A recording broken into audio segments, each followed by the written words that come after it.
বুদ্ধিমান মানুষ 4 জায়গায় চুপ থাকে। নাম্বার 1, প্রচন্ড রেগে গেলে। তারা যখন প্রচন্ড রেগে যায় তখন তারা চুপ থাকে, কারণ তারা জানে যদি মুখ ফসকে কোনো কথা বের হয়ে যায় তাহলে সেটা অহংকারের রূপ নিতে পারে। এজন্য বুদ্ধিমান মানুষ প্রচন্ড রেগে গেলে চুপ হয়ে যায়। নাম্বার 2, বুদ্ধিমান মানুষেরা চুপ হয়ে যায় যখন কেউ তার সাথে তর্ক করে, কারণ তারা জানে, বুদ্ধিমান মানুষ জানে তর্ক করে কখনো কাউকে হারানো যায় না, তর্ক খুব খারাপ জিনিস। এজন্য বুদ্ধিমান মানুষ কারোর সাথে তর্ক করে না, যখন কেউ তর্ক করে তখন সে চুপ হয়ে যায়।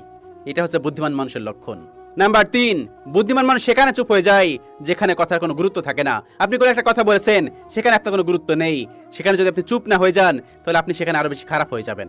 এজন্য বুদ্ধিমান মানুষরা সেখানে চুপ হয়ে যায় যেখানে তার কথার কোনো গুরুত্ব নেই। এবং সর্বশেষ 4, স্ত্রীর সাথে ঝগড়া করার সময় বুদ্ধিমান ব্যক্তিরা চুপ হয়ে যায়, কারণ বুদ্ধিমান ব্যক্তিরা জানে স্ত্রী এক সময় ঠিক হয়ে যাবে। স্ত্রীরা এমন একটু করে, তারা যখন এগুলো রিয়েলাইজ করে, এগুলো উপলব্ধি করে, তখন বুদ্ধিমান মানুষেরা এমনিতে চুপ হয়ে যায়। এই যে 4টা পয়েন্ট বললাম, বুদ্ধিমান মানুষেরা এই 4টা পয়েন্ট, এই 4টা লক্ষণ